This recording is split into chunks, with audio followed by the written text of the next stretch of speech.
चतुर्थी की पूजन में जो आप आखा दाना रखते हो, गेहूँ वगैरह कुछ भी जो भी रखते हो, उसकी बड़ी महत्वता होती है महाराज। यहाँ तक कहा गया है, चतुर्थी की कथा तो आप लोग पढ़ते होंगे, जो लोग पढ़ते हैं उनको मालूम होगा। चतुर्थी की कथा में लिखा है, चौथ माता के व्रत में वर्णन किया गया है कि वो आखा दाना जो रखा जाता है, मान लो कोई जरूरी काम होता है तभी आखा दाना को रखा जाता है, संभाल के रखते हैं कि हम इस काम के लिए जा रहे हैं और हमारा ये कार्य सफल होना चाहिए। तो जिसने चतुर्थी का व्रत करा है, जिसने चंद्रदेव का पूजन करा, चतुर्थी का व्रत करा, वो गणेश जी से विनती करके वहां से 2-4 आखा दाना उठा ले, और जो व्यक्ति का काम अटक रहा है अपने ही घर का, पर दूसरे कुल को नहीं देना, अपने ही कुल के अंतर्गत जो काम अटक रहा है उसकी जेब में, उसके पल्लू में उस चीज़ को रख दिया जाए।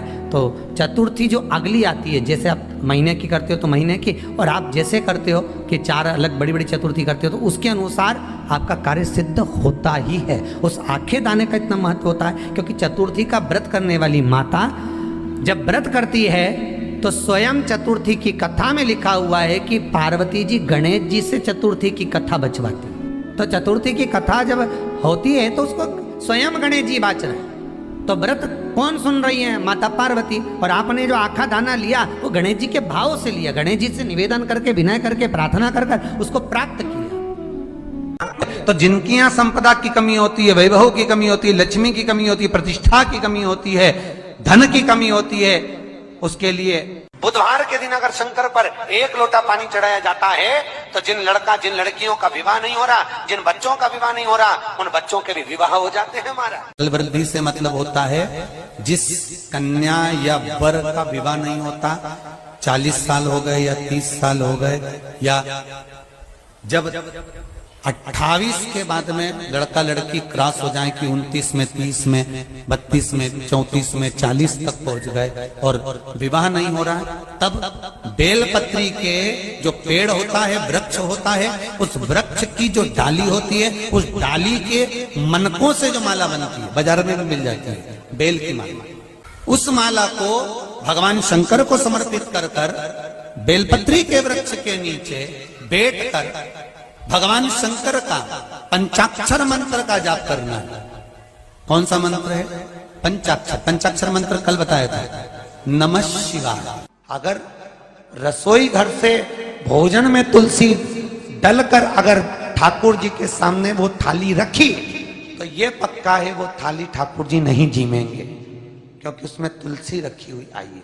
हाँ, जब ठाकुर जी के सामने थाली रखा गई और तुमने थाली रखने के बाद में मंदिर के सामने बैठ के फिर तुलसी डाली तो ठाकुर जी उसको स्वीकार कर लेते हैं। क्यों? क्योंकि 33 करोड़ देवी देवता एक जगह पर विराजमान हैं। जब हम थाली रखते हैं, प्रथम देव उस भाग को ग्रहण कर ले। जब तक तुलसी डालते हैं, प्रथम देव अपनी दृष्टि हटा लेते हैं। समय होता है, एक टाइम होता है, एक पल होता है, एक घड़ी होती है कि गणेश जी महाराज हमारे घर में आ गए।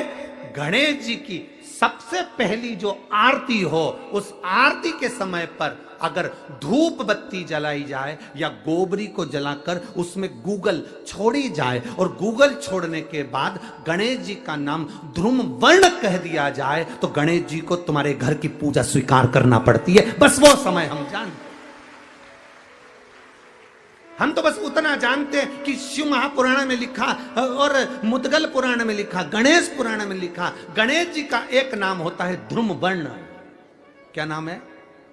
ध्रुम वर्ण गणेश जी का एक नाम होता है। जब हम धूप जलाकर और धूप लगाने के बाद में गणेश जी की सबसे पहली आरती करने के पहले अगर हम सबसे पहली आरती गणेश जी की कर रहे हो, अपने घर में स्थापना कर रहे हो, बिठा रहे हो, और तुम चाहते हो कि गणेश जी मेरे घर में आके मेरी पूजा को स्वीकार करें और जो मांगू मेरा गणेश मुझे दे 10 दिन के अंदर, तो पहला नाम लेकर पुकार लेना ध्रुम वर्ण विनायक, बैठो, बस काम हो गया। वो फिर ही होकर आता। सुंदर जोड़ी थी शंकर और पार्वती की, सही है कि गलत है? कभी नहीं झगड़ते थे। इसलिए पृथ्वी पर ना तो लक्ष्मी जी के व्रत हैं, ना ब्रह्माणी के व्रत हैं, ना इंद्राणी के व्रत हैं। अगर पूरी पृथ्वी पर सबसे ज्यादा व्रत किसके हैं? माता पार्वती। तीज का व्रत किसका? पार्वती का। चतुर्थी का व्रत किसका? पार्वती का। चौथ का व्रत किसका? पार्वती का। छठ का व्रत किसका? पार्वती का। जितने व्रत है सब माता पार्वती। गणेश जी मैया को प्रसन्न करने के लिए अष्ट रूप में धारण करते हैं। 8 रूप भगवान गणेश जी ने धारण किए। एक मयूरेश्वर गणेश, दूसरा सिद्धि विनायक, तीसरा बल्लालेश्वर, फिर वरद विनायक, फिर चिंतामणि, फिर गिरजात्मज, फिर भगवान गणेश विघ्नेश्वर अष्ट विनायक, फिर महागणपति। ऐसे गणेश जी के अष्ट नाम हुए। उस समय तिजोरी के अंदर जो गणेश की प्रतिमा रखी जाती है किस नाम से रखी जाती है? तो तिजोरी में हम जो गणेश की प्रतिमा रखते हैं वो वरद विनायक के नाम से रखते हैं। कौन सा गणेश? वरद। वरद विनायक के नाम से तिजोरी में गणेश रखते हैं। और वरद विनायक के नाम से गणेश जी तिजोरी में रखाते हैं। आपको कथा में कहा था घर में सीधी सूंड का गणेश और व्यापार व्यवसाय ऑफिस में उल्टी सूंड का गणेश होना चाहिए। वरद विनायक को तिजोरी में। जब मकान का गृह प्रवेश होता है तो गणेश जी की पूजन जो दरवाजे पर करी जाती है उसे सिद्धि विनायक गणेश कहते हैं। कौन सा गणेश? सिद्धि विनायक। जब हम घर में शुभ कार्य हो, बंदर बाल लगाएं, कोई दरवाजे पर शुभ लाभ लगाएं या स्वस्तिक बनाएं या माताएं दरवाजे पर रंगोली डाले तो उसी समय पर सिद्धि विनायक के नाम से रंगोली डालना चाहिए। तो घर में लक्ष्मी बढ़ती है, सिद्धता बढ़ती है। याद रखिए, कभी भी गणेश जी को, मिट्टी के गणेश जी लाते हो भादो महीने में, तो विसर्जन करो तो विसर्जन के समय पर 2 बिंदी, एक कंकु की एक हल्दी की, दीवार पर जरूर लगा देना चाहिए। क्यों? क्योंकि गणेश जी हमारे यहाँ आते हैं तो रिद्धि सिद्धि के साथ आते हैं, पर जब गणेश जी जाते हैं अगर हम बिंदी नहीं लगाते हैं तो गणेश जी अपनी रिद्धि सिद्धि को साथ में लेकर चले जाते हैं। पति के साथ पत्नी वापिस चली जाती है। जब हम बिंदी लगाते हैं तो उसका मतलब होता है कि हमारे घर की बहू हमारे घर में रहे, बेटा भले भ्रमण के लिए जाए। तो गणेश जी जाते हैं, रिद्धि सिद्धि घर में रह जाती है। इसलिए रिद्धि सिद्धि को घर में रखने के लिए 2 बिंदी लगाना चाहिए, एक कुंकू की एक हल्दी। रिद्धि सिद्धि। गणेश जी की प्रियता है दुर्वा। क्या प्रियता है? दुर्वा। कितनी दुर्वा गणेश जी को समर्पित करी जाती है? मात्र 5। कितनी? आज के जमाने में लोग गट्ठा बनाकर चढ़ा दें, वो अपनी जगह पर 5 दुर्वा पंचम इंद्रियों को वश में करने के लिए और भगवान के 5 जो स्वरूप हैं उनको अपने भीतर उतारने के लिए 5 दुर्वा। और दुर्वा में भी 3 गांठ।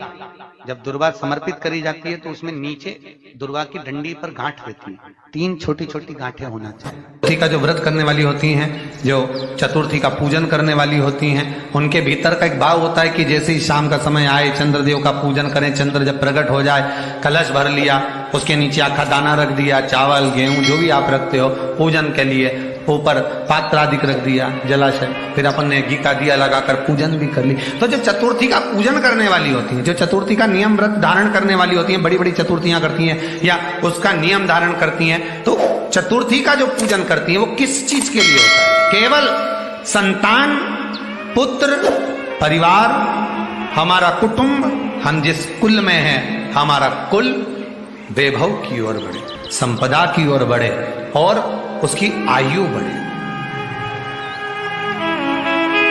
उसकी आयु बढ़े, वैभव बढ़े।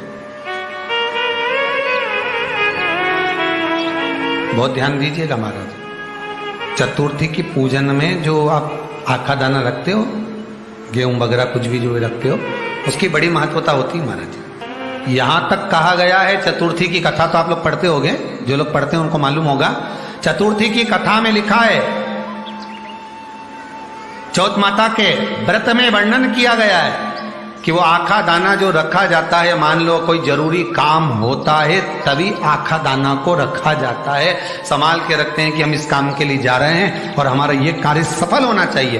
तो जिसने चतुर्थी का व्रत करा है, जिसने चंद्रदेव का पूजन करा, चतुर्थी का व्रत करा, वो गणेश जी से विनती करके वहां से 2-4 आखा दाना उठा ले और जो व्यक्ति का काम अटक रहा है अपने ही घर का, पर दूसरे कुल को नहीं देना, अपने ही कुल के अंतर्गत जो काम अटक रहा है उसकी जेब में, उसके पल्लू में उस चीज को रख दिया जाए।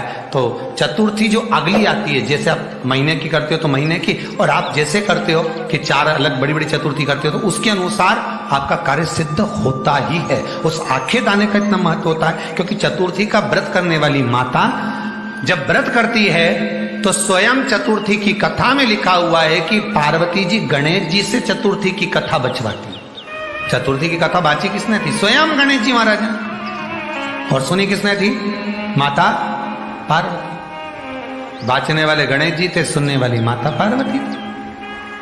तो चतुर्थी की कथा जब होती है तो उसको स्वयं गणेश जी बाच रहे हैं। तो व्रत कौन सुन रही है? माता पार्वती। और आपने जो आखा दाना लिया वो गणेश जी के भाव से लिया, गणेश जी से निवेदन करके, विनय करके, प्रार्थना कर उसको प्राप्त किया। जितने आस्था चैनल पर कथा सुन रहे हो, जितने फेसबुक और यूट्यूब पर सुन रहे हो, और जितने इस छत्तीसगढ़ की पावन धरा पर बैठकर सुन रहे हो, बहुत सावधानी से सुनना। एक छोटा सा कपूर का टुकड़ा जब आरती में जलाया जाता है तो ये कपूर क्यों जलाते हैं? इस कपूर का महत्व क्या है? इस कपूर का कारण क्या है? ये कपूर है कौन जिसको हम आरती में जला? क्या जरूरत इस कपूर को आरती में जलाने की? क्या जरूरत इसको यज्ञशाला में जलाने की? क्या जरूरत है इस कपूर को पूजन में जलाने की? स्वयं गुरु बाबा कहते हैं यदि कोई आरती में, पूजन में, घर में एक कपूर का टुकड़ा आरती के बाद में जब समर्पित करेगा तो उसको अश्वमेध यज्ञ का पुण्य प्राप्त हो जाएगा। अश्वमेध यज्ञ के पुण्य को पाने के लिए कपूर का टुकड़ा आज भी आरती में जलाया जाए। एक कपूर का टुकड़ा सुख का, इसीलिए हमारे यहाँ शास्त्र कहता है महाराज, जब आपको घर में अगर ऐसा लगने लगे कि 15 दिन से बहुत बेचैनी है, बहुत दुख तकलीफ लग रही है, कोई ना कोई बीमार पड़ रहा है, कुछ ना कुछ तकलीफें लग रही है, तो एक पीपल का पत्ता ले लो, उसके ऊपर एक कपूर का टुकड़ा ले लो, सारे घर में घुमाकर उसको दरवाजे के बीच मध्य में जलाकर रख दीजिए। थोड़ी सी जला 20 से 25 मिनट के अंदर मकान में एनर्जी वापिस आ जाएगी, उस भवन में एनर्जी वापिस आ जाएगी। 20 से 25 मिनट के अंदर एनर्जी वापस। लग रहा है कि यहाँ नेगेटिव है तो उसको पॉजिटिव बनाया जा सकता है। रात को 12 बजे शंकर जी के मंदिर में शिवलिंग पर चढ़ी हुई बेलपत्री को उठाकर शंकर मंदिर का शिखर देखकर चबा चबा कर खा लीजिए। आपके पांव के घुटने बदलने की जरूरत नहीं पड़ेगी, ऑपरेशन की जरूरत नहीं।